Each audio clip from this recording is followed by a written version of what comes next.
qui est un couple, donc Velasquez, Duchamp, Sophie Calle, Christo et Jean-Claude. On va les voir les uns après les autres, hein, donc ne vous inquiétez pas. Si vous n'avez pas le temps de noter cette fiche-là. Je rappelle pour tout le monde que ce PowerPoint sera dans beaux-arts.com, mes projets niveau seconde, si vous avez voilà, besoin de le revoir. Comme je vais leur demander de travailler un peu plus que ce qu'on avait fait les présentations d'avant, sachant que cette vidéo, enfin, cette conférence, elle sera visible pour tout le monde sur beauxarts.com. Exact. On va pouvoir travailler, enfin, je vais vous demander de travailler beaucoup plus sur nos références, sur les notions, parce que ça fait vraiment partie de l'option que d'intégrer tout ce qui est vocabulaire, etc. On en aura besoin l'année prochaine et également en terminale. Donc, il faut faire cet effort. Et soit vous prenez des notes comme moi, si vous avez le temps, vous pouvez faire des croquis très rapides des œuvres, ou alors vous pouvez les rechercher calmement chez vous, les imprimer, etc. Voilà, ça, c'est le premier travail qui nous attend aujourd'hui et la semaine prochaine. C'est parti. Ok, donc voilà, Velasquez, en fait l'idée l'enjeu de voir ces quatre artistes sur une même conférence, alors c'est vrai qu'on les survole quand même, on n'a pas un temps fou, mais l'idée c'est surtout de créer des ponts par rapport à ce domaine des arts plastiques qui est le dispositif de présentation du cadre à la mise en scène. Je m'explique, c'est-à-dire que dans Velasquez, on verra qu'en effet, il y a vraiment cette dimension du cadrage divers et variés qui est travaillé avec cette prise en compte du point de vue. Chez Duchamp, il y a cette dimension de l'objet déplacé et donc de cette idée du contextuel qui est créé par l'art. Hein, aller chercher quelque chose de l'ordre du contexte. Chez Sophie Calle, qui est une artiste qu'on dit littéraire, parce qu'il y a énormément d'éléments qui sont écrits chez elle, des photographies, mais aussi du texte. Il y a cette dimension du support qui va modifier le récit. On est toujours dans le dispositif de présentation. Hein. Et chez Christo et Jean-Claude, extrêmement célèbres, que tout le monde connaît, c'est leurs installations in situ ont fait appel dans ce dispositif de présentation à quelque chose qui s'appelle l'environnement ou le patrimoine d'ailleurs. Donc voilà le propos. L'idée, c'est vraiment de tenter de créer des ponts entre ces artistes-là par rapport à cette thématique. Donc les objectifs, c'est explorer le rapport réel, imaginaire par la modulation du dispositif de présentation. On est toujours dans ce rapport et vous verrez que tout au long de vos années en option art plastique, on parlera toujours du rapport au réel, de l'écart et de la dimension inventive et imaginaire. Et évidemment, elle fait appel aussi à notre façon, quand on est artiste, de présenter nos œuvres, quel dispositif on va mettre en place pour exacerber le réel ou pour exacerber l'imaginaire, de façon à pouvoir happer le regard du spectateur. Le deuxième objectif est d'expérimenter le portrait, l'autoportrait, en variant les cadrages et la mise en contexte. Et le troisième, mesurer l'effet du contexte sur la lecture et l'interprétation de l'œuvre, c'est-à-dire la place du spectateur, pour parler plus clairement.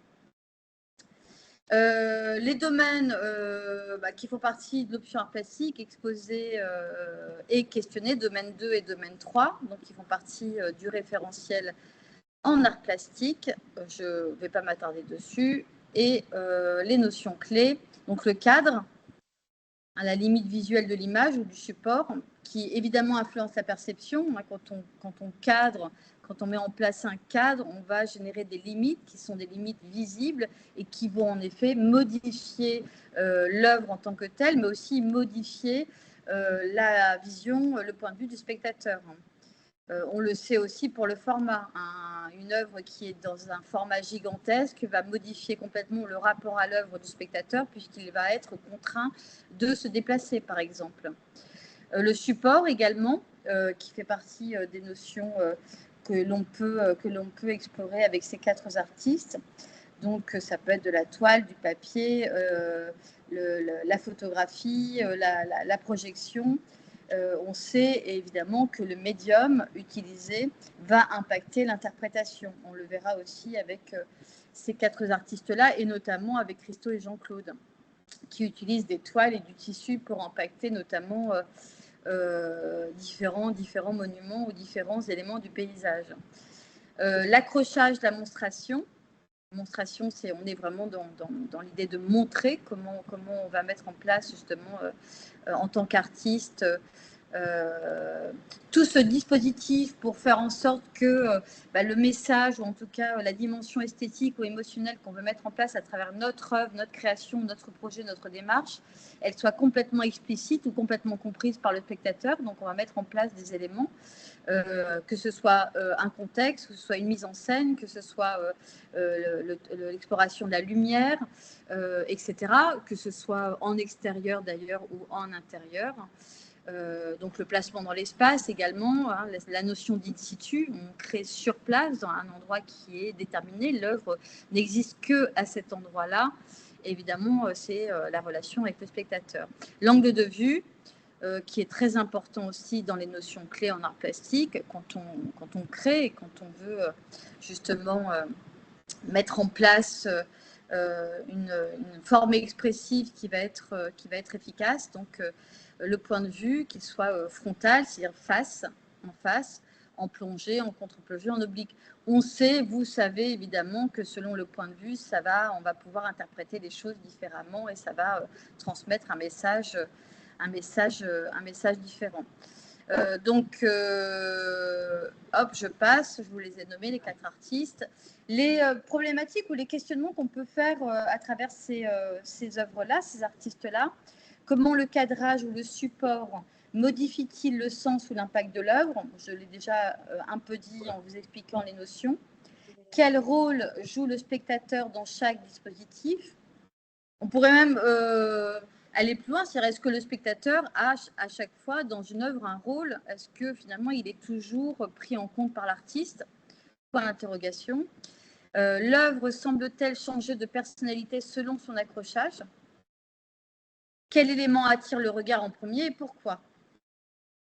Ça, c'est un élément qui est intéressant aussi dans cette idée de regard qui a été, on le verra à un autre moment dans l'année, qui a été, comment dire, on a vraiment mis en place une méthodologie à la Renaissance, avec notamment Brunelleschi, qui était architecte à la Renaissance, au Quattrocento. C'est-à-dire que cette idée de faire une méthode pour dessiner en perspective conique a permis, dans les premiers tableaux qui suivaient cette méthodologie, donc avec le point de fuite, avec les fuyantes, etc., d'attirer tout de suite le regard qui était dirigé vers le point de fuite ou les points de fuite.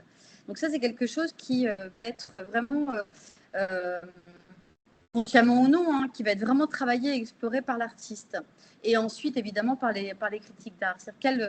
Quand on voit un tableau, d'ailleurs, souvent dans les musées, on peut s'amuser à fermer les yeux ou dans une galerie, devant un tableau et à ouvrir les yeux très rapidement. Et quelle chose on voit en premier? Qu'est-ce qui nous attire en premier? Et qu'est-ce qui fait que c'est cette chose-là, ce motif-là qui nous attire en premier? Est-ce que c'est justement un point de fuite? Est-ce que c'est un élément coloré? Est-ce que c'est une forme? Qu'est-ce qui se passe pour que ce soit ce motif-là qui nous attire en premier? Et est-ce que l'artiste l'a fait sciemment? Est-ce que c'est réfléchi par l'artiste? Ce sont des questions qui sont intéressantes et qui sont intéressantes aussi dans votre propre démarche, évidemment. C'est toujours le même propos. On regarde des artistes pour faire appel aussi à votre propre démarche et vous questionner par rapport à votre pratique artistique. Donc, on commence par Velázquez. Bon, voilà, on commence par un tableau que vous connaissez tous, qui est extrêmement connu, qui est un des chefs-d'œuvre de l'histoire des arts, considéré comme tel. Velázquez, donc peintre espagnol. Je ne vais pas faire tout l'historique de Velázquez, ce n'est pas le propos aujourd'hui, mais en tout cas de survoler un peu ces œuvres-là pour essayer de faire des ponts avec les autres artistes. Bon, vous savez que c'était un peintre de la cour espagnole. Ce qui est intéressant, peut-être qu'on sait moins, c'est que c'est un artiste qui a été de nombreuses fois en Italie pour pouvoir étudier les tableaux, notamment de Michel-Ange, les tableaux de Raphaël. Donc, il était très inspiré par ces tableaux-là et il était aussi très inspiré par un grand artiste de la Renaissance qui s'appelle le Caravage. Donc, en fait, Diego Velázquez, il a beaucoup travaillé cette notion de clair-obscur. D'ailleurs, on disait qu'il excellait dans le traitement de la lumière. On le voit ici, dans ce tableau des Ménines, on le verra dans les autres tableaux juste après. On voit bien qu'en effet, l'infante, donc la fille du roi Philippe IV, qui est centrale, est vraiment dans une source lumineuse, son visage est dans la lumière, et en effet, quand on s'éloigne vers l'arrière-plan, on est dans quelque chose qui s'appellerait la pénombre. Et avec à nouveau cette source de lumière qui est dans la porte, où on voit ce personnage qui semble s'en aller, qui est en tout cas dans une posture en mouvement. Donc ça, c'est un tableau en effet qui est intéressant dans le cadrage, dans la mise en scène également. On dit que Velázquez était un peintre, c'était le père de la peinture moderne. En outre, grâce à ce tableau, puisque comme vous le savez, il y a un vrai jeu avec le spectateur, il y a un vrai jeu avec le miroir, et puis avec cet autoportrait du peintre qui est en train de peindre cette scène. Donc en effet, les regards circulent, que ce soit le regard de l'artiste, que ce soit le regard du roi et de la reine dans le miroir qui regardent leur petite fille, que ce soit le regard de toutes ces servantes qui regardent l'infante, et du spectateur évidemment qui circule autour de ça. Donc il y a un véritable jeu presque photographique qui nous happe et nous montre en effet que finalement le spectateur pour Velázquez avait un rôle extrêmement important. Il faisait partie intégrante de la scène. C'était un tableau 1656, donc fin 17e, milieu 17e, on va dire, extrêmement moderne dans sa composition qui est très complexe, avec un point de vue qui est extrêmement travaillé, avec une mise en scène qui est extrêmement aussi travaillée, et avec cette idée que la perception du tableau se fait avec le spectateur qui n'est plus considéré comme un spectateur, mais bel et bien considéré comme un acteur. On est plutôt sur une vue frontale, donc on est vraiment sur c'est un très grand tableau, donc on est vraiment sur quasiment une taille 1, et donc on a l'impression finalement de faire partie de la scène en tant que spectateur. C'était le propos de Velázquez, de nous emmener complètement dans cette pièce et de nous emmener dans cette scène de façon à ce qu'on puisse complètement vivre cette scène de façon instantanée. Même s'il y a évidemment une anachronie, puisqu'on n'est pas du tout à la même époque. Donc, peut-être qu'il faut, je vous ai mis des détails, peut-être qu'il faut en effet, dans ce dispositif de présentation, vraiment réfléchir à ce positionnement de l'artiste et le pourquoi de l'artiste, pourquoi il s'est représenté dans ce tableau, qu'est-ce qu'il a voulu nous montrer. Il est de dos, c'est-à-dire qu'il est en arrière-plan, puisque finalement le personnage principal, c'est bien l'infante, c'est bien la fille du roi. Qu'est-ce qu'il a voulu nous montrer à travers ça, pourquoi ce cadrage, pourquoi cette mise en scène, pourquoi cette toile qu'il est en train de peindre qu'on voit de dos. Donc on imagine qu'il est dans un processus, dans une démarche, c'est-à-dire qu'il est en train de faire, il est en train de travailler. Et toutes ces questions-là sont des questions auxquelles beaucoup de critiques d'art ont répondu, mais qui peuvent encore nous surprendre, puisqu'on découvre encore des choses dans ce tableau. On essaie d'ailleurs de savoir. Oui. Je crois que tu parles trop vite. Ah mince. Le débit est trop rapide et donc ça y est, mes élèves ils font au secours, on n'y arrive plus. Ok. Alors moi, ce que j'aimerais, oui, dites-moi, n'hésitez pas évidemment. Ce que j'aimerais peut-être, parce que c'est un tableau que vous connaissez,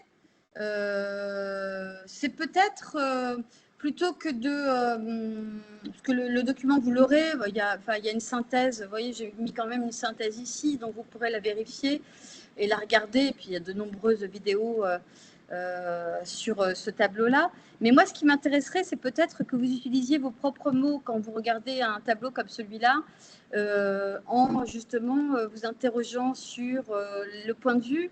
Quel est le point de vue pour vous? Qu'est-ce que ça apporte, cet accessoire qui est un miroir? Est-ce que vous avez déjà vu dans l'histoire des arts, dans des œuvres que vous connaissez, cette dimension du miroir qui reflète quelque chose? Alors, on en connaît d'autres tableaux, hein, c'est pour ça que je vous demande.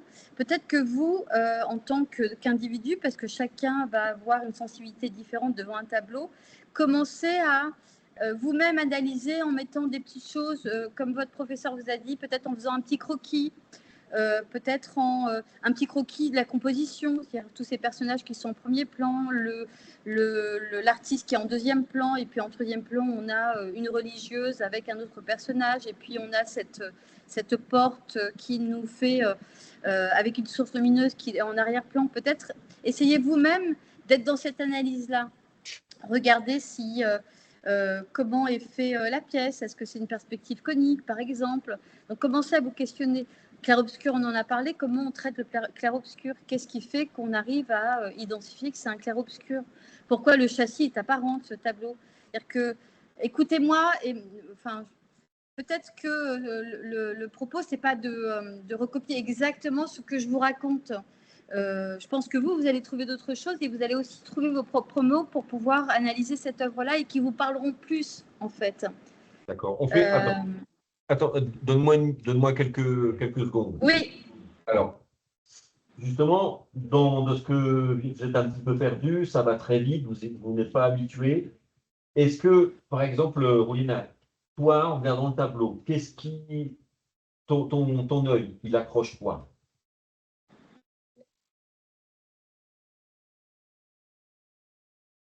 Je mets l'original. Ah, ouais. Ouais, alors toi, tu as beau faire, c'est moi qui le fais, hein. Ah, ok, ok. Ça fonctionne pas. D'accord. Ah bon. C'est moi qui dois changer D'accord, ok. Bon, bah, c'est bon à savoir. les fenêtres. Je m'en suis rendu compte, c'est Gabriella qui m'a dit, Mince, ça ne bouge pas. c'est pas normal. Donc, toi, c'est l'ensemble des personnages. Mariana, qu'est-ce qui fait toi? La lumière. Étienne, est-ce qu'on peut leur faire fermer les yeux? Bah oui, on peut leur fermer les yeux. Est-ce que vous pouvez fermer les yeux et fermer tous les yeux? Ayez le visage devant ce tableau et vous les ouvrez tout de suite, instantanément, sans réfléchir. Qu'est-ce que vous voyez en premier? La petite fille. Et oui. Gabriella voit le personnage qui s'échappe par la porte. Ouais, alors normalement c'est en deuxième. Alors vous savez que notre cerveau nous dupe, hein, c'est comme ça, il faut faire attention, ce n'est qu'un outil. Mais normalement, on doit voir l'infant. C'est-à-dire que ouais, c'est la petite fille qu'on voit en premier, qui est dans la lumière. Et c'est vrai qu'en deuxième, on va voir la porte. Et vous savez qu'on lit une image comme on lit un texte. Nous, occidentaux, on lit de gauche à droite. Donc, on va lire aussi une image de façon circulaire de gauche à droite. Donc, en effet, notre regard, il part de l'infante, il va jusqu'à la porte. Et puis ensuite, on va vers la religieuse, les servantes, le chien, pour finir vers l'artiste. Voilà le sens de lecture. Normalement, le sens de lecture qu'a travaillé Velasquez, c'est d'abord la petite fille parce que c'est ce qui est le plus éclairé. Après, le regard, il monte. Parce que la lumière, elle continue ici. Et normalement, puisqu'on a une lecture de gauche à droite, par rapport au lire à la lecture et on utilise de gauche à droite, donc l'œil continue, ça fait ça. Ça repart ici, ça remonte. Voilà. Ça fait un jeu de regard. Parce que il est assez facile de capter le regard d'un humain, et c'est par la lumière et par la couleur. Quand on vous demande de choisir du chocolat, vous allez prendre le paquet qui a le plus de couleurs. Et qui est devant vous, hein. Ouais, et qui est devant vous. C'est-à-dire qu'on sait que dans les supermarchés, qui est moche. Il est à votre hauteur, le chocolat qu'on veut vous faire acheter. Alors, oui, excusez-moi. Par rapport à ce que... Oui, pardon. difficile parce j'ai soit un temps d'avance, soit un temps de retard. Et par exemple, marquez sur votre feuille ce qui vous intéresse le plus dans ce tableau. Est-ce que c'est justement, comme a dit Virginie, le jeu du miroir? Est-ce que c'est la lumière? Est-ce que c'est ce fond obscur qui vous attire et qui vous interroge? Mettez entre parenthèses avec une autre couleur, qu'est-ce qui vous interroge dans ce tableau? Et Intéresse, bah oui, c'est la même chose. Interroge, intéresse, peut-être qui vous dérange aussi. Voilà. Remettez-vous dans le contexte, hein, on est au milieu du XVIIe siècle, c'est quand même important de se rappeler ça. Et sachez également, je vous invite à aller voir que ce tableau, il a été énormément pastiché, notamment par Picasso, par des grands artistes. C'est-à-dire qu'il y a beaucoup d'artistes qui ont reproduit ce tableau avec ce même cadrage, avec cette mise en scène, mais à leur façon. C'est-à-dire ça pouvait être avec des formes géométrisées, avec énormément de couleurs. Donc c'est un tableau qui ne laisse pas indifférent et qui a été, je sais pas combien de fois, mais c'est énorme, plus d'une centaine de fois. Il a été beaucoup reproduit. Donc, allez voir si ça vous intéresse. Ce que je voulais dire pour continuer par Velázquez, on a parlé du cadrage et du point de vue, puisque c'est lié au dispositif de présentation, comment je veux présenter mon œuvre. Mais on peut parler de quelque chose que Velázquez travaillait beaucoup. Ce sont les étoffes, les tissus, les détails. On voit bien qu'en effet, les vêtements sont très détaillés, qu'il a beaucoup explorer ces textures, ces jeux de textures pour montrer des drapés, pour montrer des jeux de lumière. On le voit aussi sur le chien. Hein, le chien est extrêmement bien réalisé, les poils sont tout à fait apparents. Donc ça, c'est quelque chose que Velázquez aimait travailler. Et d'ailleurs, il disait, et c'est très étrange, hein, parce que nous, on a l'impression que c'est le sujet qui importe. Donc le sujet, c'est la commande du roi de sa petite fille. Il voulait que Velázquez peigne sa petite fille avec sa cour. Mais pour Velázquez, le sujet, c'était la matière. Le sujet était secondaire, en fait. Ce qui l'intéressait, lui, c'était de travailler la matière.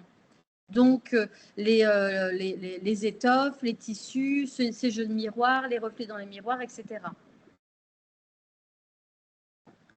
Voilà, je ne vais pas le lire parce que c'est ce que j'ai dit à l'oral, mais vous pouvez très bien vous y référer si vous allez sur beaux-arts.com. Donc, autre tableau de Velázquez qui s'appelle Les Trois musiciens. Voyez, enfin, l'idée, c'est aussi ça, c'est de montrer ce travail de la matière à travers les étoffes, à travers les textures, à travers ce morceau de pain, ces verres qui sont extrêmement bien réalisés. Et les expressions du visage. Si on se rapproche toujours de notre thématique, le dispositif de présentation, on est sur un cadrage qui est serré, qui est extrêmement intéressant, où en effet, on va plutôt exacerber les émotions des visages, notamment le petit garçon et ce personnage guitariste qui est en train, presque dans un moment de grâce. Donc, on voit bien ce traitement du cadrage de façon à pouvoir observer les émotions de ces personnages. Alors, cette œuvre, elle s'appelle Les Trois musiciens. Il ne se cassait pas beaucoup la tête pour les titres. Hein. Pour les titres, non. Il ne fallait pas demander beaucoup aux spectateurs, c'était évident. Il n'y avait pas forcément de message caché.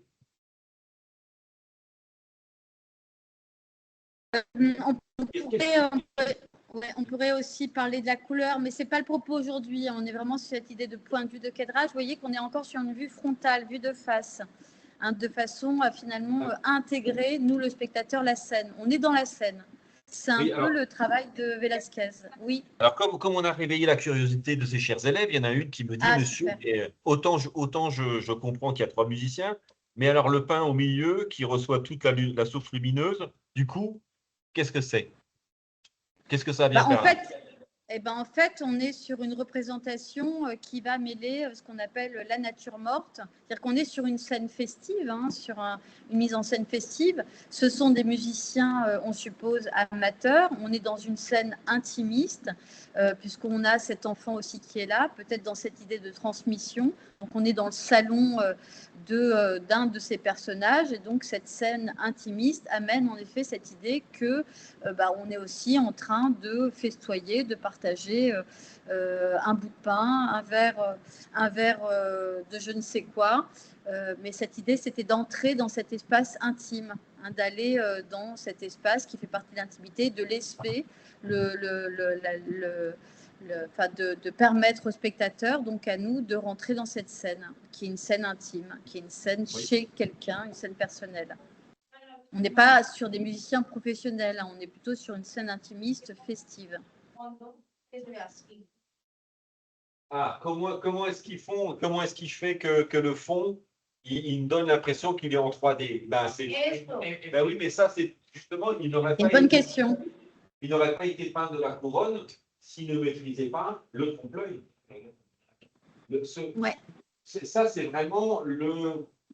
Si tu voulais être peintre reconnu par le roi ou sollicité par le roi à cette époque-là, il fallait que tu maîtrises ton sujet, c'est-à-dire. Oui, alors, pour vous enseigner ça, alors c'est un travail technique, c'est de la pure technique. Ce sont aussi des mathématiques.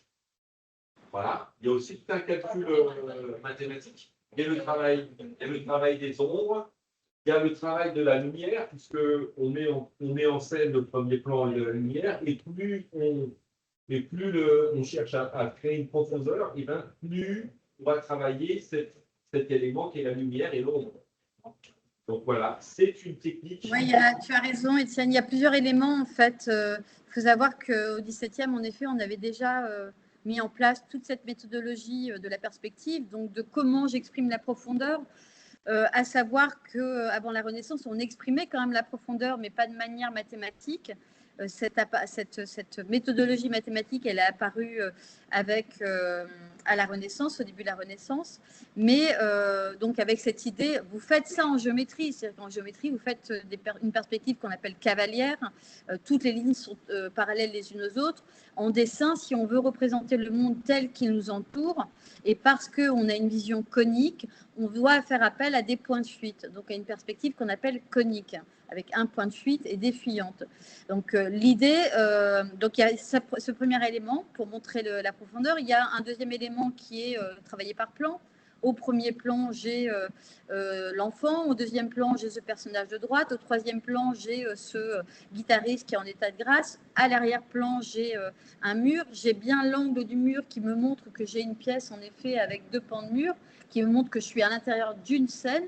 Et comme votre professeur vous le disait, le traitement de la lumière, vous savez que pour montrer la profondeur ou l'effet 3D, on appelle ça comme ça aussi, il faut faire des jeux d'ombre et de lumière, forcément. Et c'est notre vision du monde. Je rappelle souvent, parce que malheureusement, quand on est petit, on nous fait enfermer tous nos dessins dans des lignes. Hein. Le soleil est enfermé dans une ligne, l'arbre est enfermé dans une ligne. Or, si on regarde le monde tel qu'il est, il n'y a pas de ligne qui nous enferme. Il n'y a pas d'angle droit non plus d'ailleurs. Mais tout ça est généré par des ombres et des lumières, des dégradés, ce qu'on appelle les dégradés. Il y a des multiples techniques. Hein. La technique de Léonard de Vinci, c'est d'abord, il travaille l'ombre et il dépose la lumière après. Il y en a d'autres qui travaillent. Ouais, ce qu'on appelle le sfumato. Ouais. Tout Exactement. est question de préparation de la toile, préparation de la technique, ça dépend qui est ton grand maître. Comment est-ce que tu expérimentes avec la matière? Si tu es très bon en mathématiques et donc tu arrives à tracer des droites avec les points de vue, etc.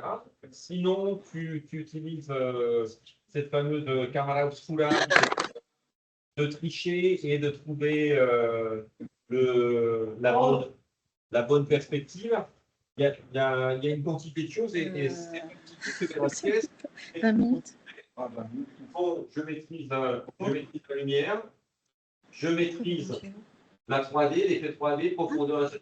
Donc, mon talent, je vais l'exercer un petit peu ailleurs. Je vais me détacher des autres, pardon. Ah, vous avez entendu, mais non, je ne sais pas s'il y avait Isabelle.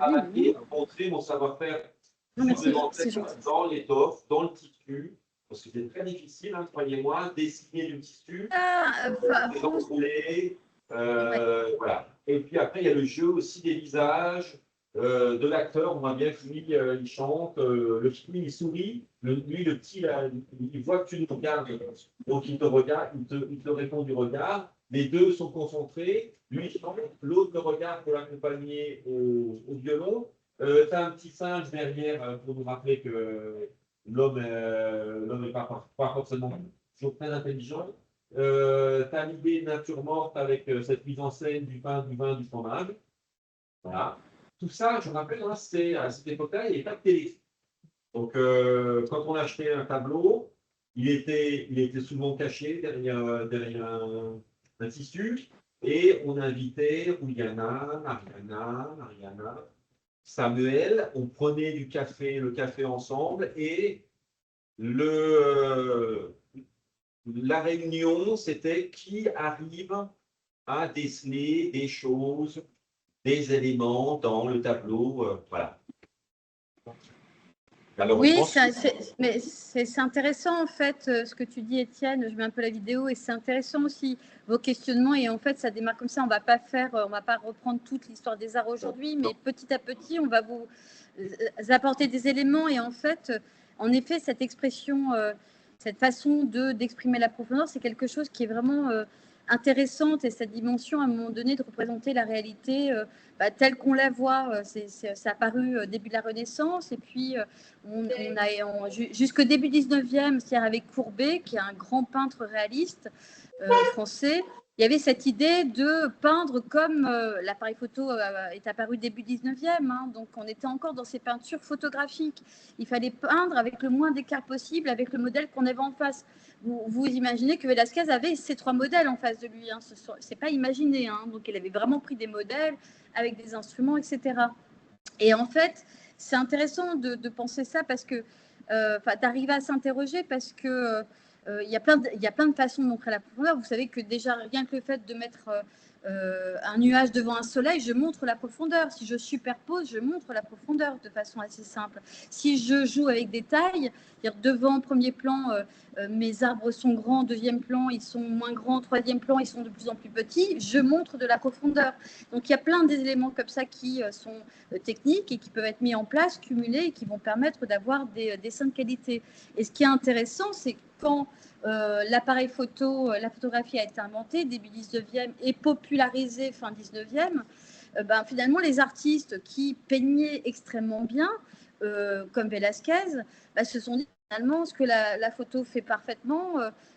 Comment nous, on va pouvoir exprimer finalement ce qu'on voit devant nous? Est-ce qu'on ne peut pas trouver d'autres démarches? Et on a eu des mouvements comme les mouvements du cubisme, comme les mouvements du futurisme, où finalement on effaçait complètement la profondeur et on cherchait d'autres façons d'exprimer la profondeur, sans faire de plan, sans faire de perspective. Donc ce sont des interrogations qui sont extrêmement intéressantes, qu'on va voir au fur et à mesure, en fait, qu'on va découvrir des tableaux. Donc, vous inquiétez pas trop. Déjà, le fait de vous questionner, c'est super.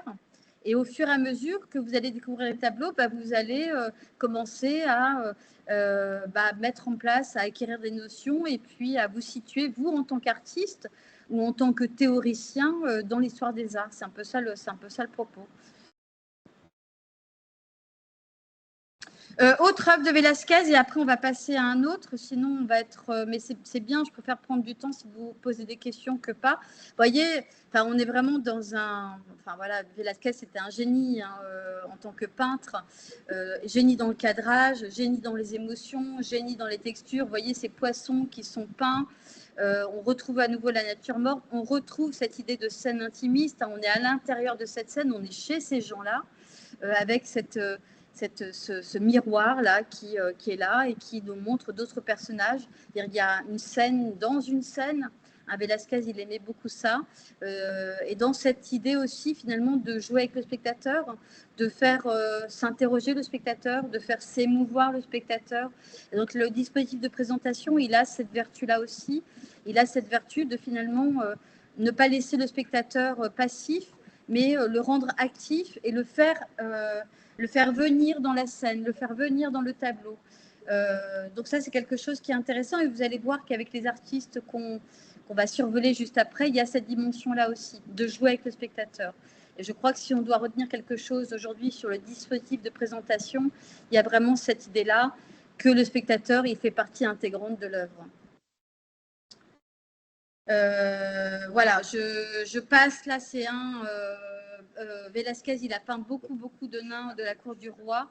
Donc bon, voilà, on peut retrouver à nouveau ces fonds qui sont extrêmement travaillés, ce clair-obscur, les étoffes qui sont très détaillées, ce cadrage hein, qui est comme un cadrage qui serait comme un point de vue photographique, un vue frontale, mais la photographie n'existe toujours pas, elle va apparaître quelques centaines d'années après. Donc c'est intéressant de voir que finalement il y a vraiment quelque chose d'avant-gardiste dans ce cadrage-là, dans ce point de vue-là. Hop, je passe, sinon on ne va pas pouvoir voir les autres. Donc on va essayer de faire des ponts avec Marcel Duchamp, que vous connaissez aussi.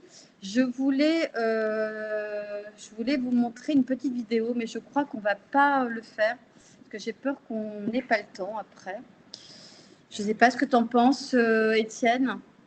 Tu voulais leur montrer quoi, Marcel Duchamp? Bah, c'est une petite vidéo, comme je t'ai montré hier, du Centre Pompidou dessiné, qui est sympa, qui montre un peu en 2 minutes le travail de Duchamp. Je trouve qu'elles sont super bien faites. Alors, vas-y. Alors, comme tu peux pas accéder à...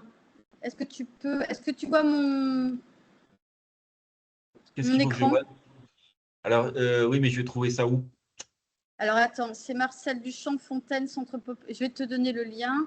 Ah, c'est faut que je le trouve, moi. Ah ouais, ouais, parce que c'est... Tu pourras pas l'activer, toi. Ok, alors attends, je vais essayer Euh, de...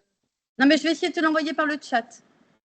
ah, ok. Normalement, je devrais pouvoir faire ça. Conversation. C'est étrange, mais bon, c'est vrai que comme je reprends Teams, ça ne m'étonne pas que ça ne marche pas. Là, j'ai envoyé. Est-ce que tu as reçu? Non. Ah, si, ça y est. Ok, super. Donc, je le mets en même temps. Ça ne dure pas longtemps et je les trouve vraiment très bien faites et ça peut donner des idées en plus aux élèves parce qu'on n'est que sur des vidéos qui sont dessinées. Donc, ça peut être, pour ceux qui aiment faire des animations, ça peut être sympa de s'en inspirer. Allez, c'est parti.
C'est OK? OK. OK. Du coup, est-ce que quelqu'un veut intervenir sur cette vidéo? Ah, Vous m'entendez? oui, qui c'est qui souhaite intervenir sur la vidéo? Oh là là, ça va se battre. Allez. Alors, C'est bizarre. C'est bizarre. C'est bizarre. Qu'est-ce qui est bizarre? Pourquoi un urinoir? Ça vous oui. alors, ouais, c'est intéressant. Donc, bah, c'est super cette question. Pourquoi un urinoir? Ça pourrait être un autre objet. Alors, je vais le montrer, tiens. Alors, on est au début du 20e. Hein, on est sur cette période qu'on appelle le début de la modernité, le début de l'époque moderne.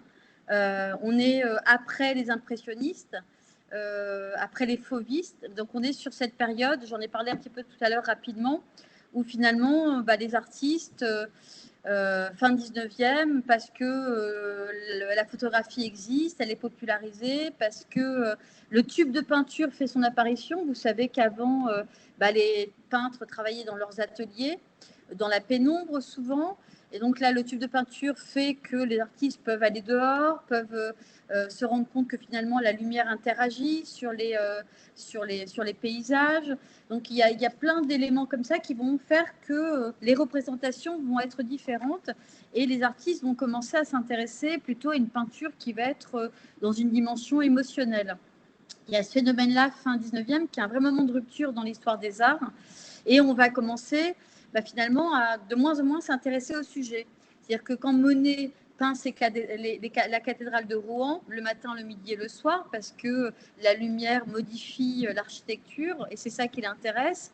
Et au-delà de ça, c'est l'effet de la matière qui va l'intéresser. C'est-à-dire que finalement, on s'aperçoit que les pigments, la couleur, les effets de la matière, quand elle coule, quand elle est épaisse, quand elle est texturée, quand elle se fissure, va générer des émotions qui sont différentes chez le spectateur. Donc on est dans cette période un peu foisonnante, fin 19e, dans le monde de l'art. Et début du 20e, on a finalement de moins en moins d'intérêt pour le sujet, c'est-à-dire le portrait n'est plus, c'est pas ça qui nous importe, c'est pas le modèle qui nous importe, c'est pas le paysage que l'on peint, c'est ce que nous on veut exprimer à travers ça. Donc peut-être par juste un travail de la couleur. C'est début du 20e, c'est Malevich, peintre russe, qui fait ça s'appelle d'ailleurs comme ça, carré blanc sur fond blanc. Donc le tableau est tout blanc. Et il vous donne ce tableau, il l'expose, il a un succès fou. Et l'idée finalement, c'est très avant-gardiste, hein, c'est très novateur. Bon, ça fait plus d'un siècle maintenant. C'est de dire que finalement, la démarche de l'artiste, elle est tout aussi importante que le résultat. Première chose. On est aussi, il faut le savoir, dans quelque chose qui est de la starisation, l'égocentrisme de l'artiste. C'est-à-dire que la signature, elle est très importante, le nom, il est extrêmement important. Et Duchamp, il va surfer là-dessus. Et lui, il va dire, finalement, tout est de l'art à partir du moment où on est capable de l'exposer. C'est-à-dire que cette urinoir, ça pourrait être autre chose. Hein. On va montrer autre chose. C'est anecdotique l'urinoir. C'est-à-dire qu'à partir du moment où j'expose une roue de bicyclette sur un tabouret, je le mets en scène, je l'expose dans une galerie, ça devient un objet d'art. Tant qu'il est à la maison, dans mon salon, dans ma cuisine, cet urinoir ou ce tabouret, ce n'est pas un objet d'art. Mais à partir du moment où je le présente, je mets en place un dispositif de présentation avec un éclairage qui est travaillé et des spectateurs vont aller le voir, et ça devient une œuvre d'art. C'est un concept, hein, vous me l'accorderez, donc on est vraiment dans quelque chose de conceptuel. Et c'était aussi quelque chose de provoquant de la part du Duchamp. L'idée, c'était de nous provoquer, de provoquer le spectateur, les galeristes, etc. Mais là où il a été génial, on peut le dire comme ça, c'est que ça a été le premier à conceptualiser ce phénomène-là. C'est-à-dire qu'un objet, s'il est mis en scène, s'il est exposé, ça peut devenir un objet d'art, même si c'est un objet banal, un objet du quotidien. Alors, tout le monde appelle cette œuvre un urinoir, mais en fait, son vrai titre, c'est Fontaine. Oui, il y a une pointe humoristique. Hein. Et urinoir, c'est souvent pour se moquer. Puisque normalement, l'urinoir, lorsqu'il est placé, il n'est pas comme ça. Hein. Non. Là, il est à l'envers. Là aussi, c'est un Ouais. travail, c'est de renverser la réalité. C'est-à-dire, il parle souvent d'une quatrième dimension, d'une dimension d'ailleurs, elle a essayé de vous l'expliquer très bien, Virginie, c'est-à-dire que le pouvoir de l'esprit de l'homme du XXe siècle, c'est qu'il est capable d'imaginer dans son cerveau ce qui n'est pas visible. Si je te dis ça, c'est une fontaine, tu peux faire un effort de dire ah oui, c'est une fontaine. Si je te dis, comme certains critiquent, c'est un sexe de jeune fille, on peut arriver à s'imaginer. Et si vous me dites si bien, je m'imagine très bien que cet urinoir, il est placé à l'envers, c'est que par la force de l'esprit, vous êtes capable de le remettre à l'endroit. Donc, chez Marcel Duchamp, le pouvoir de notre esprit, c'est parfois ce qu'il y a peut-être de plus important. Ce que notre cerveau est capable d'imaginer et qui n'est pas réel. Et voyez, ouais, c'est vraiment intéressant ce que tu dis, Étienne. Et je trouve que c'est intéressant aussi quand on extrapole et quand on se retrouve dans notre contexte à nous, c'est-à-dire en 2026, c'est-à-dire cette notion aussi toujours de mise en scène qu'on a vu avec Velázquez. C'est-à-dire que, vous voyez, dans la photo de cette fontaine urinoir, il y a quand même la photographie, elle n'est pas faite n'importe comment. C'est une photographie d'art, hein, et avec un fond qui est légèrement grisâtre, qui est un peu dégradé. L'objet est véritablement centré. Enfin, tout est réfléchi. C'est-à-dire qu'on photographie telle une photographie d'art, un objet qui est un objet du quotidien, qui est renversé, qui est détourné, on appelle ça comme ça. Duchamp, il utilisait à l'époque un pseudonyme qui est Mute.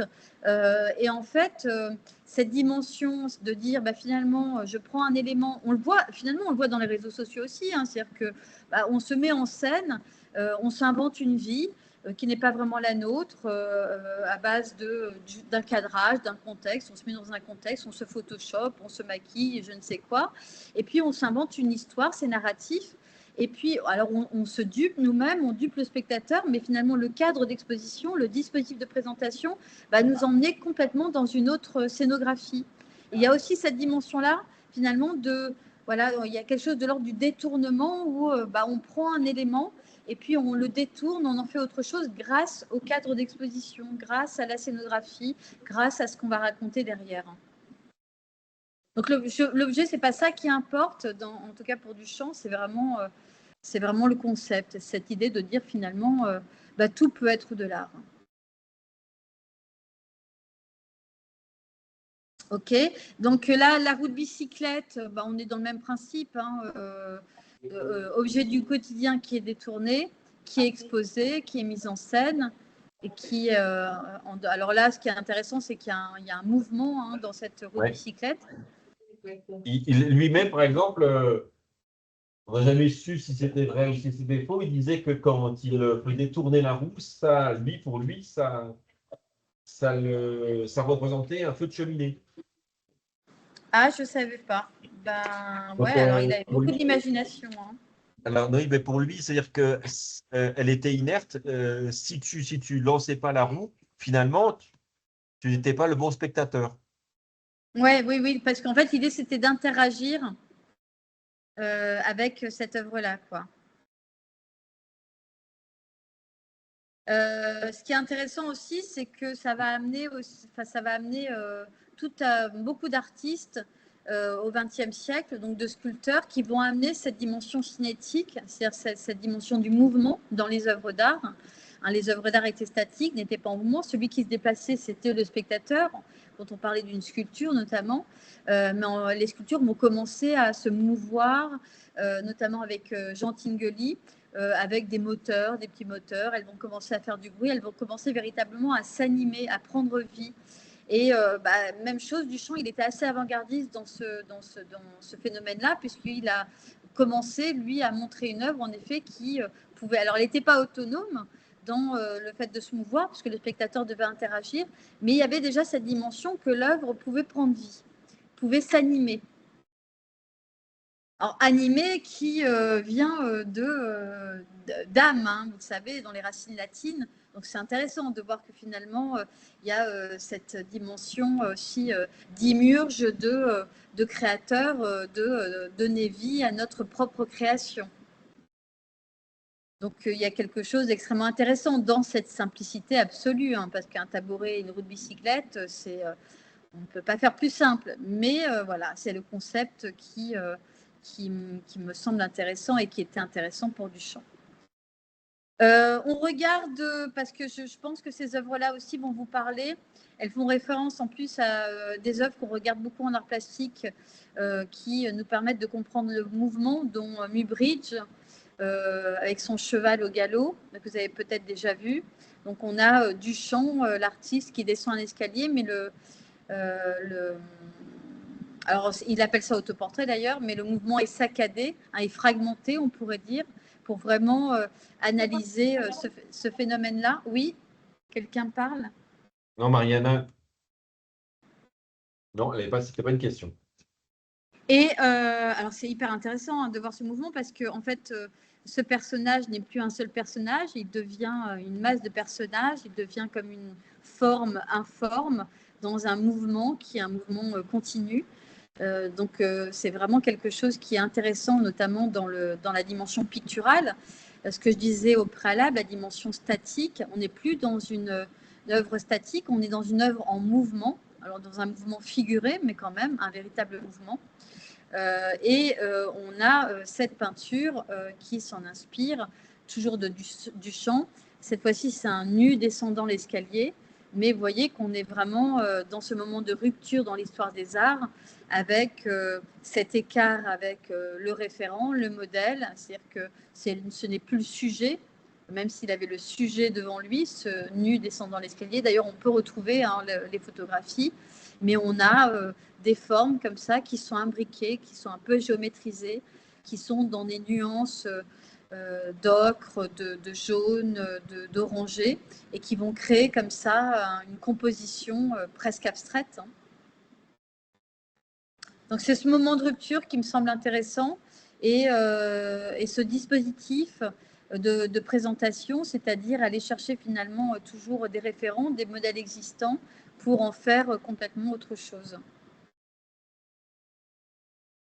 Ça va? Ça va. Donc, on continue. Alors, oui, j'avais mis, mais bon, c'est vraiment anecdotique. Je pense que c'est des choses qu'on peut faire ou sur lesquelles on pourrait discuter. Dire de vous demander de prendre un objet du quotidien et puis de l'exposer et puis de voir un petit peu. Alors, exposer, vous l'accrochez au mur, vous le posez au sol, ou vous le mettez dans un lieu inattendu. Et puis, on regarde un petit peu comment est-ce que la perception de l'objet change par le contexte. Comment vous allez finalement rendre compte par quel support de cet objet qui est magnifié, qui est sublimé. Est-ce que c'est la photographie? Est-ce que vous allez le peindre? Est-ce que vous allez le prendre en vidéo? Qu'est-ce qui fait que cette perception de cet objet banal devienne un objet qui est sublimé? C'est un peu ça l'idée, hein. On sublime les objets en les exposant. Troisième artiste, Sophie Calle, qui est une artiste conceptuelle qui est née en 1953. Elle explore aussi, hein, comme Velázquez, l'intimité, mais d'une autre façon. Je l'ai dit tout à l'heure, elle est considérée comme une littéraire parce qu'il y a beaucoup de textes dans ses œuvres. C'est très narratif. Et alors, c'est particulier, hein, sa démarche. D'ailleurs, on parle de démarche parce que parfois, il n'y avait pas d'œuvre du tout. Et c'est quelqu'un qui s'est amusé pendant de nombreuses années à se promener derrière des inconnus et à les prendre en photo, à les prendre en vidéo, à les suivre tel un détective ou telle une espionne, et à rentrer comme ça dans l'intimité d'inconnus de façon à pouvoir tenter de percevoir leur personnalité, leur identité. l'idée de cette artiste, c'était de se promener entre la fiction et l'autobiographie. C'était, alors là, je montre une photo pour un peu justifier mes propos. C'est au tout début de son travail d'artiste. Alors, elle revenait d'un voyage de 7 ans à peu près, il me semble, et puis elle savait pas trop, elle n'avait pas de projet, elle savait pas trop quoi faire. Et elle était à Paris, et puis elle invitait des gens à dormir dans son lit. Et puis elle photographiait les draps plissés, les draps froissés par ces corps qui dormaient dans son lit. C'est très particulier, hein. Et elle a eu la chance, c'est le hasard, d'avoir la femme d'un critique d'art qui a dormi dans son lit et qui en a parlé à son mari. Et son mari a trouvé ça extrêmement intéressant. Et de là est parti son parcours d'artiste. De là, elle a commencé à être reconnue comme artiste dans cette démarche qui était extrêmement innovante. On est dans les années 80. C'était quelque chose qu'on ne voyait pas avant Sophie Calle. Il y a cette idée aussi dans le dispositif de présentation de faire complètement interagir le spectateur, et c'est même au-delà de l'interaction, puisque le spectateur devient artiste lui-même à ses dépens. Puisque les photographies que l'on voit, ce sont véritablement des spectateurs, des inconnus, des anonymes qui sont prises en photo dans ce lit et qui sont exposés telles des œuvres d'art. Il y avait une dimension aussi extrêmement voyeuriste chez elle, qui était, vous voyez, on voit elle a beaucoup travaillé avec les caméras que l'on retrouve dans nos villes, où elle, en effet, allait chercher les rushs de ces caméras de vidéosurveillance pour pouvoir en faire des séries et montrer ces anonymes, ces inconnus dans les différentes villes. L'idée, c'est vraiment, à travers cette mise en scène qui expose l'intimité d'inconnus, c'est de faire de ces inconnus des héros de leur propre existence. C'est quelque chose qui va faire, voilà, qui va inspirer de nombreux autres artistes au XXIe siècle et fin du XXe, c'est-à-dire faire que notre vie, c'est tout le mouvement aussi Fluxus de Joseph Beuys, c'est-à-dire que l'art se confond avec la vie et la vie se confond avec l'art. Et finalement, pour Sophie Calle, c'est vraiment ça, c'est de dire, moi, ma vie entière, c'est une œuvre d'art. Et je la conçois comme une œuvre d'art. Et je l'expose comme une œuvre d'art à travers mes déambulations, à travers mes promenades, à travers les gens que je ne rencontre pas vraiment puisque je les suis. Donc voilà, il y a toute cette démarche qui va être mise en place par elle et qui sera photographiée, vidéographiée pour pouvoir ensuite être exposée. Il n'y a pas vraiment, comment dire, il n'y a pas de technicité manuelle, elle ne sculpte pas, elle est vraiment dans un espèce de voyeurisme où elle met en scène des individus comme vous et moi pour les rendre héros, le héros d'un jour, et elle-même pour faire de sa vie une œuvre d'art. Elle a mis par exemple en 2007, ça avait fait beaucoup de bruit parce qu'elle avait demandé à 107 femmes de participer, des actrices, des chanteuses, des femmes moins connues, suite à une rupture. Son ami de l'époque lui avait envoyé une lettre de rupture et donc elle avait demandé à 107 femmes de s'approprier cette lettre de rupture, de la lire, de la chanter, de l'exposer, comme si chacune d'entre elles pouvaient s'identifier à un moment de leur existence et s'identifier à cette rupture qu'elles ont certainement vécue, que tout le monde a vécu à un moment ou à un autre. Il y a vraiment cette idée aussi de se mettre au niveau de chaque individu et de montrer qu'à travers cette banalité de l'être peut-être humain, de l'être civilisé, il y a derrière ça quelque chose qui peut être aussi comme l'objet du chant sublimé. Sublimé en effet, par des émotions, par un effet miroir et par une identification qu'on vit tous la même chose, qu'on vit tous des moments joyeux, des moments difficiles, et qu'on peut tous avoir un effet miroir et se questionner les uns les autres par rapport à ces moments de vie. On est vraiment, c'est un peu difficile hein, peut-être à appréhender tout de suite, mais on en reparlera. On est vraiment, c'est ce qu'il faut retenir, dans la confusion de l'art et la vie. Il n'y a pas de frontière en fait pour elle. Entre l'art et la vie, il n'y a pas de cloison, il n'y a pas de mur. La vie, c'est l'art c'est la vie, sa vie, c'est de l'art, et l'art, c'est sa vie. Ça va? Oui. Voilà, une photo de la filature, quand elle est, vous voyez, elle est habillée comme un détective. Une photo de la filature, on voit Sophie Calle qui voilà, véritablement est de façon anonyme, tout en noir, et qui va s'amuser à prendre, à espionner les gens. Et elle a même suivi un jeune homme jusqu'à Venise. Enfin, vraiment, elle allait très loin dans cette poursuite de différents personnages qu'elle a rencontrés dans la rue. Elle dit aussi, c'est assez fou, elle dit aussi qu'elle ne voulait pas prendre de décision. Donc, c'est les autres qui prenaient des décisions à sa place. Donc, elle était simplement suiveuse. Je pense que vraiment de façon générale et claire, elle était vraiment comme Duchamp dans cette idée de sublimer. Duchamp, il sublimait l'urinoir, elle sublimait l'individu qui était un individu anonyme, comme JR fait avec ses portraits noirs et blancs de gens qu'il affiche dans les rues, de montrer que finalement chacun d'entre nous est un héros et peut élever sa vie au rang d'œuvre d'art, en fait, tout simplement. Voilà, je ne vais pas le dire parce que j'ai dit. Voilà, c'est ça la rupture. Vous voyez, alors, elle l'a exposée comme ça, avec une photographie d'elle. La lettre de rupture est devant elle. Je ne cesserai de vous aimer. Jamais devenir votre amie. Et puis, voilà, elle l'a fait travailler par cette femme de façon à pouvoir s'approprier cette lettre de rupture. Donc, c'est son dispositif de présentation. Ce sont des photographies, des vidéos qu'elle met en scène dans une galerie. Sous forme d'installation, en fait. Donc, c'est autobiographique, c'est un autoportrait, en fait. C'est très autobiographique. Voilà, Christo et Jean. Ils connaissent pas la lettre. Ils ne connaissent pas la lettre. Moi, je la connais, hein, puisque c'est son amoureux de l'époque qui, au lieu de l'affronter réellement, lui envoie de manière comment on brutale. Boitché.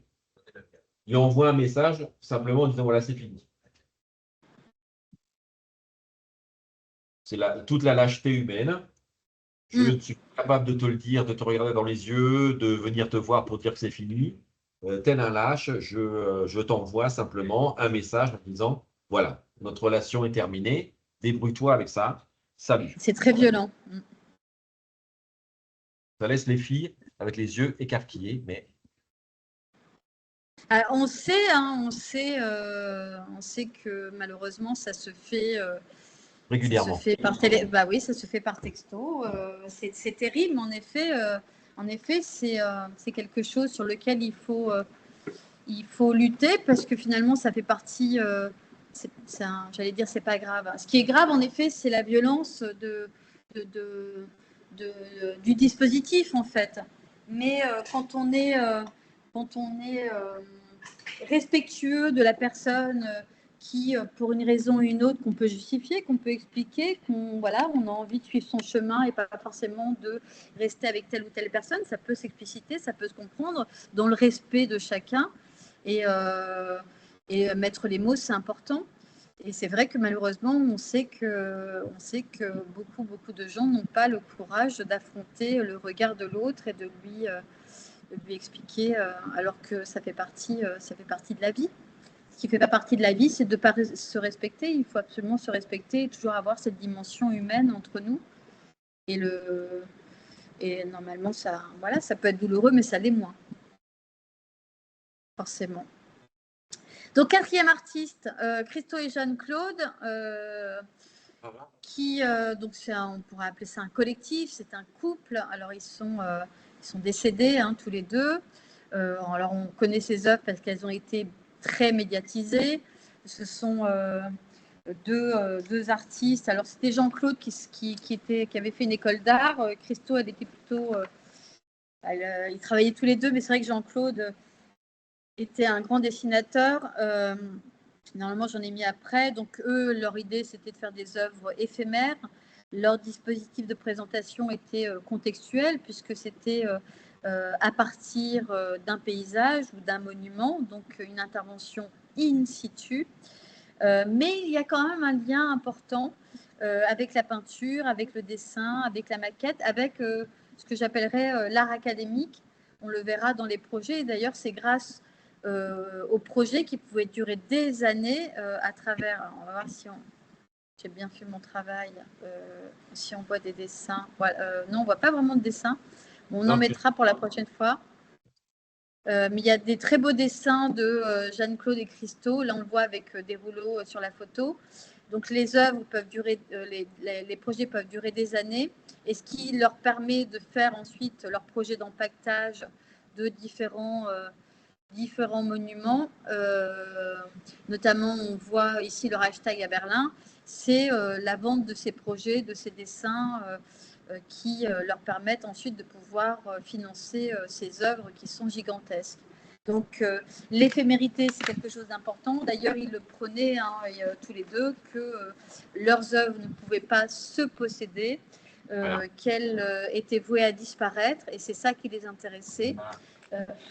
Et que l'idée aussi, c'était à travers...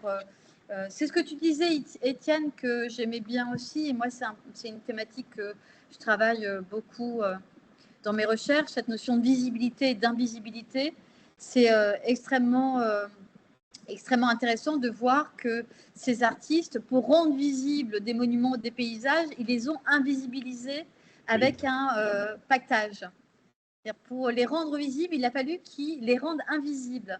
Alors c'est quand même fou, mais c'est toute notre folie, la folie de notre humanité, où finalement on ne voit plus les paysages, on ne voit plus de très beaux monuments qui sont devant nos yeux. Alors c'est pas totalement notre faute, on est happé, on est dans un surdosage d'images de façon permanente, donc c'est vrai qu'on finit par ne plus rien voir, mais je trouve que le questionnement il est intéressant. Rendre invisible pour rendre à nouveau visible. Parce qu'en effet, quand on voit le Reichstag de Berlin, mais il y en a beaucoup d'autres, ou dans le Colorado, quand ils ont travaillé dans la vallée du Rift, dans le Colorado, finalement, le fait que ce soit empaqueté, ça nous donne envie de dépacter, d'aller voir ce qui se passe derrière. Donc, c'est tout le génie de ces deux artistes-là. Je sais que tu les connais bien aussi, Étienne. Je ne sais pas, peut-être que tu peux compléter un petit peu. Ouais.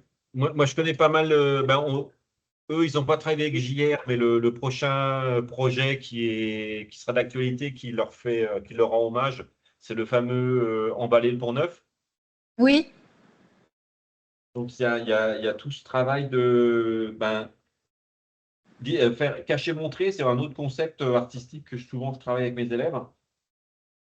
C'est toujours le même travail, tu l'as dit, toi, dévoiler, revoiler. Ouais, c'est ça. Je cache pour mieux montrer. C'est c'est un intéressant. truc emblématique sur notre société de consommation de manière indirecte, sur le regard, puisque évidemment, une fois que c'est caché, et ben, ce sera à nouveau sous nos yeux et on va pouvoir, comme des petits enfants, s'émerveiller sur quelque chose qui nous a été arraché du regard. C'est ça. Et sincèrement, moi, je préfère de loin leur dessin, en fait. Ah oui, bah oui. Oui, c'est ce que. Alors, c'est vrai que je pensais en avoir mis un. J'en ai mis un. Ok, super. Voilà. Parce que c'est vrai que c'est intéressant en plus dans cette démarche-là, dans le dispositif de présentation, c'est-à-dire que quand on regarde leurs dessins, on est dans des véritables projets avec des cartographies, avec des dessins qui sont très académiques finalement. Hein. On retrouve des dessins de façon très traditionnelle et en fait, la démarche ensuite est très avant-gardiste. Donc ce contraste-là, il est aussi extrêmement intéressant. Et sans parler en effet de l'œuvre qui se produit en extérieur sur des dimensions qui sont gigantesques. Donc ce dialogue-là entre le début du projet qui est très académique finalement et le résultat qui est très novateur, c'est quelque chose sur lequel aussi on peut s'interroger. Et le dessin qui qui dévoile et par la cartographie, et par les ombres et par les lumières, et par les notions d'échelle. Enfin, il y a vraiment quelque chose de l'ordre du projet presse architecturale qui dévoile, et puis ensuite on voile, et en effet, ça appelle aussi à l'Antiquité, à toute cette dimension philosophique, à la caverne de Platon également. C'est-à-dire que comment nous, qu'est-ce qu'on voit nous aujourd'hui, c'est pour ça que tout à l'heure je vous disais attention, le cerveau nous dupe, hein. On peut nous faire c'est tout le propos de Magritte avec ceci n'est pas une pipe. On peut nous faire croire n'importe quoi avec une image. Si on n'a pas un sens critique, et c'est tout le propos des arts plastiques, et c'est tout le bonheur des arts, c'est de nous faire prendre de la distance, de nous faire faire un pas en arrière, d'être critique et de se dire bon voilà, qu'est-ce que c'est ça, comment je le regarde, comment je l'entends, comment je l'interprète, est-ce que je peux faire des ponts avec d'autres choses. Et c'est en effet nécessaire, et ça nous permettra en effet d'être des individus harmonieux et dignes d'intelligence et de raison. Donc cette notion de voilé, dévoilé, d'invisible et de visible, elle est vraiment prégnante dans les arts, et elle est extrêmement importante pour nous citoyens.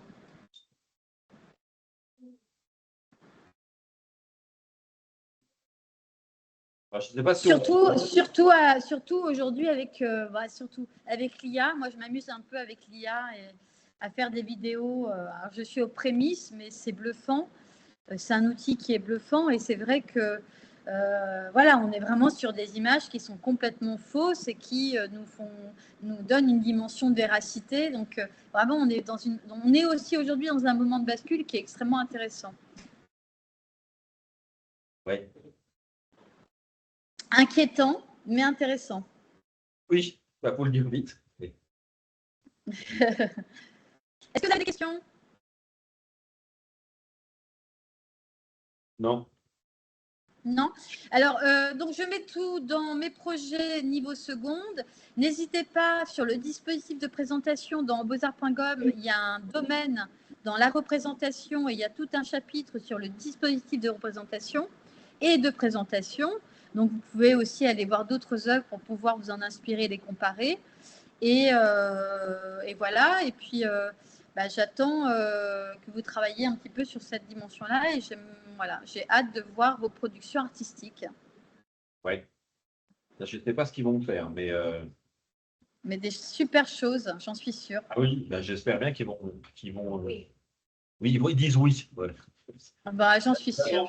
Évidemment, ils ne vont pas me dire non, sinon je vais les gronder. Voilà. Ok, en tout cas, je vous remercie pour votre écoute. Et puis, Étienne, je te dis à demain. Oui. J'ai un petit bug avec la caméra, donc je m'excuse. Je vous dis au revoir comme ça, avec le son. Et puis, voilà, j'espère que ça vous a inspiré, et on se retrouve bientôt, de toute façon. D'accord. À bientôt. Oui, dis-moi. Non, c'est pour moi, je cherche un mot qui pourrait. J'ai mis emballer, mais je ne suis pas sûr que ce soit tout à fait juste.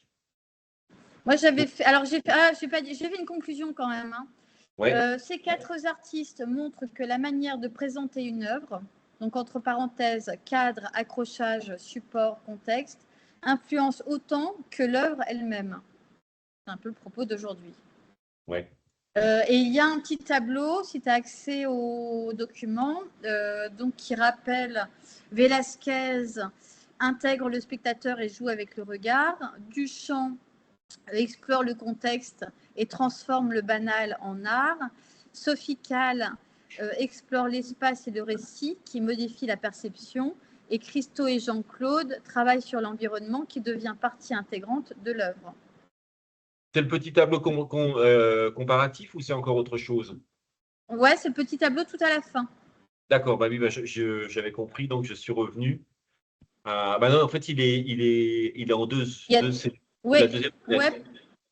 ouais, c'est ça, parce qu'en fait, je parle, par exemple, pour Velázquez, j'ai fait un focus sur la composition et le point de vue, mais aussi sur le cadrage et les perspectives multiples. Donc, ça permet d'avoir toutes les notions qui sont synthétisées sur les 2 petits tableaux. Ok.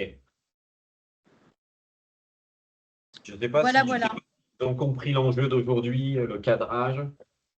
Si, ils hochent de la tête, je ne suis pas sûr, mais je veux bien les Bah, croire. de toute façon, oui, et de toute façon, on reviendra sur ces notions-là.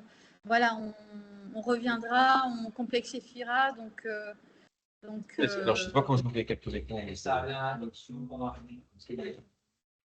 je peux le mettre tout de suite sur Beaux-Arts, comme ça, vous pouvez y accéder si vous voulez. là.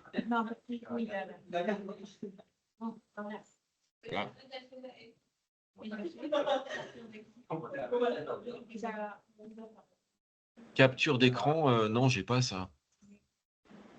Moi, c'est Alt majuscule 3 sur le mien. Eh bien, Je ne sais pas si c'est pareil. non, ça marche jamais chez nous, ça. Ah, ok. Je vous le mets tout de suite sur Beaux-Arts. Comme ça, vous pouvez y accéder. Astuce, horloge. Non, mais en plus, c'est. Ouais. Ah, toutes mes applications. Non, il n'y a pas capture. Gabriella, elle voudrait la capture d'écran du tableau comparatif de la conclusion. Eh ben, je mets ça, Gabriella, sur beauxarts.com dans mes projets secondes. Et tu pourras télécharger même. Ça te va? Non, oui, mais on a des. Grâce à notre informaticien, ce que tu cherches sur Google pour savoir qu'est-ce qu'il faut faire, ça ne marche jamais. Il doit y avoir un raccourci normalement pour faire une capture d'écran. Oui. Voilà, Samuel. Le roi de la- Samuel. On passe toujours pour des vieux croutons. Mais... Non, mais c'est chacun, c'est normal que. Enfin, je veux dire, ils sont nés avec le numérique, ils sont nés avec un portable et un ordinateur dans la main, donc c'est normal qu'ils aient plus de dextérité. Et nous, on a plus de compétences dans d'autres domaines, donc on s'équilibre. Tu es gentil, tu nous rassures.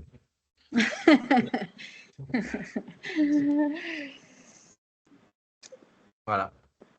Ok. Bon, Eh ben, je suis désolée merci. pour la caméra, je vous laisse et puis je vous dis à bientôt. Ok. Ben, nous, on se revoit demain. Ok, oui, à demain. Au Oui, ça va être revoir. sympa demain. Au revoir. Voilà, bye. Je crois qu'elle est partie déjà. Voilà, c'est là que je pourrais te le.